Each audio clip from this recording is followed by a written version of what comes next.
ज्योतिष शास्त्र में एक ऐसी विधि है जिसके माध्यम से हम ये जान सकते हैं कि जीवन में आपकी डेस्टिनी क्या होगी, अल्टीमेटली आप क्या करते रहेंगे। क्योंकि हर एक जातक का बाल्यावस्था अलग अलग सर्कमस्टांसेस और अलग अलग इन्वायरमेंट से शुरू होता है, लेकिन वो जातक अपने जीवन में जब 40s 50s में पहुंचता है तो उसका जीवन सिनेरियो बिल्कुल डिफरेंट रहता है।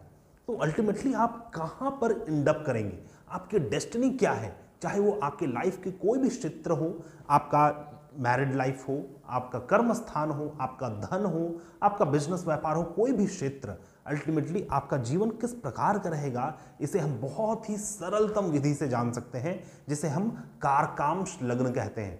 जी हाँ, आपने बहुत सुना होगा कारकांश कुंडली के विषय में। आज हम इस वीडियो में कारकांश कुंडली क्या होता है, कारकांश कुंडली किस प्रकार से निर्माण किया जाता है, बहुत ही सिंपल विधि हम बतलाएंगे, तथा कारकांश कुंडली का विश्लेषण हम किस प्रकार से कर सकते हैं। आपकी कारकांश कुंडली को देखकर हम किस प्रकार से समझ सकते हैं कि आपकी डेस्टिनी क्या है। मैं हूं आपका आध्यात्मिक दोस्त डॉक्टर मोहित और आपके अपने चैनल एस्ट्रोलॉजर मोहित शाह में आपका स्वागत करता हूं। दोस्तों, कारकांश कुंडली बनाने का नियम बहुत ही सरल है। इसके लिए आपको अपने लग्न कुंडली तथा अपने नवमांश कुंडली, ये दो कुंडली चाहिए। बहुत ही सिंपल विधि से हम बात करेंगे कारकांश कुंडली किस प्रकार से बनाते हैं। पहले हम बात करते हैं कारकांश कुंडली है क्या। जैमिनी एक ऋषि थे जिन्होंने अपने कई सारे सूत्र दिए। 121 सूत्र में उन्होंने ज्योतिष शास्त्र के संपूर्ण ज्ञान को एक जगह इकट्ठा किया है। उस जैमिनी सूत्र के माध्यम से इस कारकांश कुंडली का निरूपण होता है। कारकांश कुंडली के लिए सबसे पहले आपको यह देखना आवश्यक है कि आपकी कुंडली क्या है। आप स्क्रीन में एक कुंडली देख सकते हैं। यह कुंडली एक जातक की है और प्रत्येक ग्रह के साथ इसमें ग्रह की डिग्री वर्णित है कि ग्रह कितने डिग्री में है। आप देख सकते हैं इस कुंडली को, और बगल में उसके जस्ट नीचे नवमांश कुंडली है। नवमांश कुंडली 9th हाउस की कुंडली होती है। किसी भी कुंडली सॉफ्टवेयर में बहुत ही इजीली सरलता से आपको नवमांश कुंडली और लग्न कुंडली मिल जाएगी। तो आपको यह देखना आवश्यक है, जैसे इस कुंडली में हम यह देख सकते हैं कि सबसे हाईएस्ट डिग्री ग्रह कौन सा है। बुध ग्रह जो कि 29.01 डिग्री में है, यह सबसे हाईएस्ट डिग्री होल्डर है। अर्थात कि कोई भी 7 प्लैनेट, क्योंकि इसमें राहु और केतु को सम्मिलित नहीं करना है, राहु केतु इसमें काउंटिंग नहीं होगा। ओनली 7 प्लैनेट में आपको यह देखना है कि कौन सा ग्रह का सबसे अधिक डिग्री है। उस ग्रह को यह देखना है कि नवमांश कुंडली में किस राशि में स्थित है। जिस राशि में स्थित होगा उस राशि की एक कुंडली बनेगी, वही आपकी कारकांश कुंडली है। इसे हम प्रैक्टिकली समझकर देखते हैं। कन्या लग्न की यह कुंडली है। बुध सूर्य यहाँ पर 6th हाउस में बैठे हुए हैं और बुध 29.01 डिग्री में है।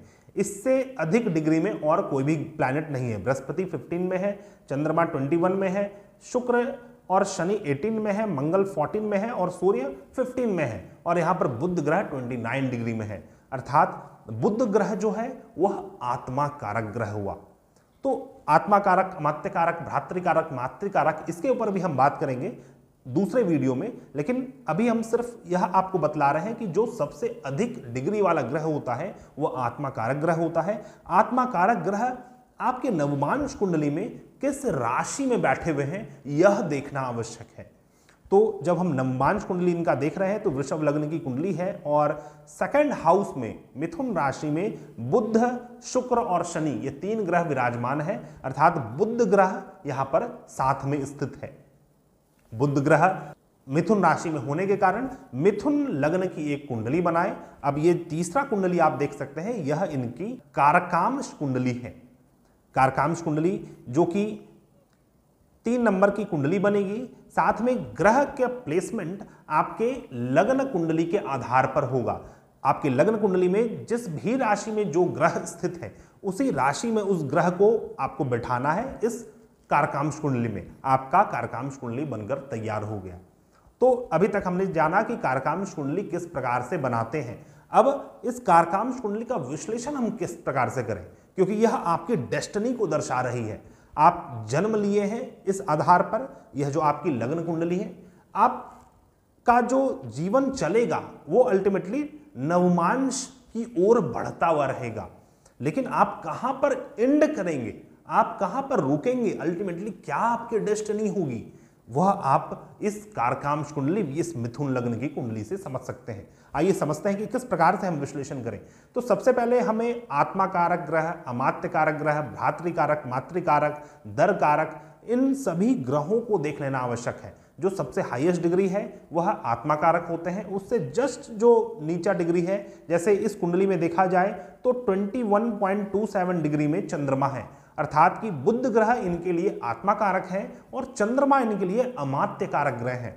आत्मा कारक और अमात्य कारक का बहुत अधिक रोल होता है किसी भी जातक के डेस्टिनी के लिए। सबसे पहले इन दोनों कारक के महत्व को समझने का प्रयास करते हैं। आत्मा कारक आपके आत्मा के परस्यूट को दर्शाता है, आप किस किस लोक से होके आ रहे हैं, किस प्रकार के कर्म करते हुए आ रहे हैं, इन सभी चीजों का मेमोरी आपके आत्मा कारक ग्रह में होता है। आपके आत्मिक परस्यूट को, आपके आत्मिक टेंडेंसी को, आप कहां पर पहुंचेंगे, उस चीज को दर्शाता है आत्मा कारक ग्रह। इसीलिए डेस्टिनी को फाइंड करने के लिए आत्मा कारक ग्रह को देखना बहुत जरूरी है। इसीलिए आत्मा कारक ग्रह के आधार पर ही यह कारकांश कुंडली का निर्माण होता है। और जस्ट दूसरा सपोर्टिंग प्लैनेट जो है आपके लिए वो आपका अमात्य कारक ग्रह होगा। अमात्य कारक ग्रह का अर्थ है आत्मा का मिनिस्टर, आपके आत्मा के जस्ट आगे आगे पीछे पीछे चलने वाला जो ग्रह होगा वो चंद्रमा है इस कुंडली के आधार पर। और इसे हम इस प्रकार से समझ सकते हैं, कोई एक रथ हो, उस रथ का जो स्वामी है उस रथ में स्थित है और उसका जो ड्राइवर है, उसका जो सारथी है वह आत्मा अमात्य कारक होता है। वह जो सारथी है वो अमात्य कारक है और जो मेन स्वामी है उस रथ का वह आत्मा कारक है। और वह जो रथ है आप स्वयं, आपका शरीर है, इस भूलोक में आपका जो जन्म हुआ है वह रथ है। तो इस कारकांश कुंडली को समझने का, इसे विश्लेषण करने का हम प्रयास करते हैं। जैसे कि हम देख सकते हैं कि लग्न कुंडली में, इस लग्न कुंडली में जब हम देखेंगे तो चंद्रमा राहु ग्रहण दोष का निर्माण चतुर्थ भाव में हो रखा है, शनि मंगल संघर्ष योग पंचम भाव में स्थित है और सूर्य बुध का योग छठे भाव में है, बृहस्पति ग्रह द्वादश भाव में स्थित है। कारकांश कुंडली का जब हम लग्न देखेंगे तो लग्न मिथुन राशि है। इस मिथुन राशि को हम देखेंगे कि इनके लग्न कुंडली में किस भाव में है। इनके लग्न कुंडली में यह दशम भाव में है, तो यह दर्शाता है कि कहीं ना कहीं इनका जन्म कर्म करने के लिए हुआ है। इनका पूरा जन्म, इनका पूरा जीवन अपने कर्म में, अपने पिता, अपने उच्च अधिकारी, अपने सरकार, समाज में बीतने वाला है, उनके इर्द गिर्द रिवॉल्व करने वाला है। इनका पूरा जीवन अपने ही उस कार्य स्थान के क्षेत्र में के लिए इनका जन्म हुआ है। उसी प्रकार मान लीजिए आपका जो आत्मा कारक का राशि था नवमांश, वह आपके लग्न भाव में छठे भाव में है, तो आप जीवन भर रोग ऋण और शत्रु से जूझते रहेंगे। यदि पंचम भाव में पड़ता है तो आपका जीवन पूर्ण रूप से अपने संतानों के ऊपर केंद्रित होगा। अपने संतान के लिए आपका जन्म हुआ है, आप संतान के लिए ही अपने पूरे जीवन को बिता देंगे। इस प्रकार से हमें यह समझना चाहिए। अब यह देखना आवश्यक है कि आपके आत्मा कारक ग्रह लग्न कुंडली में कहां पर स्थित है। लग्न कुंडली में जैसे इनके बुध ग्रह छठे भाव में स्थित है, तो छठा भाव रोग ऋण और शत्रु का तो है ही, साथ ही यह सर्विस का स्थान है, सेवा भाव है। तो ऐसा जातक या तो जीवन भर रोग ऋण और शत्रु से जूझता रहता है, या फिर ऐसे जातक अपने जीवन में सर्विस इंडस्ट्री को चूज करते हैं, उसमें अपने पूरे जीवन को बिताते हैं। मान लीजिए ऐसा जातक अपने बिजनेस को खोल लेता है, तो क्या उसका बिजनेस फ्लोरिश कर पाएगा, वो चल पाएगा? किसी न किसी रूप से वैसा ही बिजनेस में वो उतर जाएगा जहां पर उसे सेवा करना पड़े, क्योंकि बिजनेस का विरोध नहीं है, लेकिन यहां पर सेवा भाव आना चाहिए, सिक्स्थ हाउस आना चाहिए। उसी प्रकार अमात्य कारक ग्रह इनके चतुर्थ भाव में बैठे हुए हैं चंद्रमा, तो अमात्य कारक इनको हेल्प करेंगे उस आत्मा कारक के चीजों को फुलफिल करने में। लेकिन यहां पर चंद्रमा राहु के साथ पीड़ित होकर ग्रहण दोष का निर्माण कर रहे हैं, तो इनके आत्मा कारक को जो अमात्य कारक है उनका बल पूर्ण रूप से प्राप्त नहीं हो पाता, क्योंकि इनके अमात्य कारक ग्रह चंद्रमा ही पीड़ित हैं, भ्रमित हैं। जब मिनिस्टर, जब आपका मंत्री ही पीड़ित है तो आपको किस प्रकार से दिशा दिखा सकता है, और जब मिनिस्टर जब आपका मंत्री ही जब लॉस में जा रहा है, जब उसके पास सामर्थ्य नहीं है, तो फिर राजा किस प्रकार से बली हो सकता है, किस प्रकार से जीत हासिल कर सकता है। तो इस कुंडली का हम यह विश्लेषण निकाल कर देंगे कि ऐसे जातक को अपने अमात्य कारक ग्रह को बल देना चाहिए, चंद्रमा को बल देना चाहिए, चंद्रमा को राहु के प्रकोप से बचाना चाहिए, जिससे इनके आत्मा को और अधिक बल मिल सके। बाकी दूसरा यह देखना आवश्यक है कि बुध वक्री है या फिर अस्त है। बुध किसी प्रकार से अगर पीड़ित है तो बुध को भी ठीक करने की आवश्यकता है। उसी प्रकार से एक चीज और हम देख सकते हैं इसमें कि चंद्रमा राहु चतुर्थ भाव में स्थित है, लेकिन कारकांश कुंडली में चंद्रमा राहु सप्तम भाव में स्थित है। तो जीवन के शुरुआती दौर में ऐसा जातक अपनी माता जी से कुछ भ्रमित हो सकता है, या फिर चतुर्थ भाव से संबंधित जो उसे फल प्राप्त होना चाहिए उसमें कमी आएगी। चतुर्थ भाव क्या है? आपके जीवन का जो प्राथमिक शिक्षा है, अपनी माता जी से प्राप्त होने वाला जो शिक्षा है वो चतुर्थ भाव है। आपके जीवन का सुख, समृद्धि, आपके जीवन का भौतिक सुख, आपका पर्सनल लाइफ चतुर्थ भाव है। तो पर्सनल लाइफ सदैव भ्रमित रहेगा, पर्सनल लाइफ सदैव किसी न किसी प्रकार से क्योस में रहेगा, किसी न किसी प्रकार से जातक अपने चतुर्थ भाव को लेकर चिंतित रहेगा, बहुत ज्यादा परेशान रहेगा और भ्रमित भी रहेगा। इसे अपने प्राथमिक जीवन के समय में जो माता जी से जो शिक्षा, जो ज्ञान प्राप्त होना चाहिए उसमें भ्रमितता रहेगी।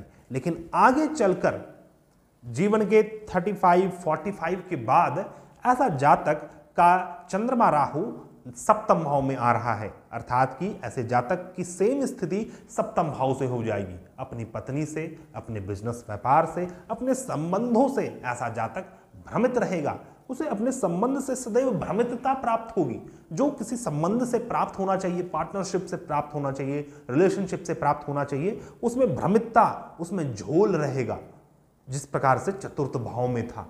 तो इस प्रकार से हमें विश्लेषण करने की आवश्यकता है। जैसे यहां पर संघर्ष योग, शनि मंगल संघर्ष योग पंचम भाव में पड़ रहा है, ऐसे जातक को शिक्षा दीक्षा अर्जन में संघर्ष की स्थिति उत्पन्न होगी, ईश्वर को पूजने में संघर्ष की स्थिति उत्पन्न होगी, ऐसे जातक को संतान उत्पत्ति में संघर्ष की स्थिति उत्पन्न होगी। लेकिन आगे चलकर वही संघर्ष योग अष्टम भाव में बन रहा है, जो कि सेक्सुअलिटी और स्पिरिचुअलिटी का स्थान है, अकल्ट मिस्टिसिज्म का स्थान है। तो वहां पर यह संघर्ष योग फलितभूत होगा। तो दोस्तों, आशा करता हूं आप इस वीडियो को समझ रहे होंगे, मेरे इस कंसेप्ट को समझ रहे होंगे। आपको अगर हमारा वीडियो पसंद आता है तो कृपया हमारे चैनल को सब्सक्राइब करें, इससे हमें बल मिलता है।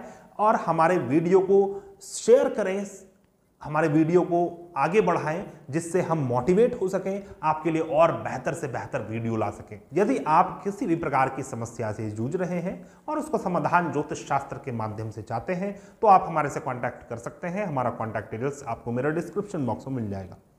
हम मिलते हैं नए वीडियो में, तब तक के लिए धन्यवाद। जय हिंद।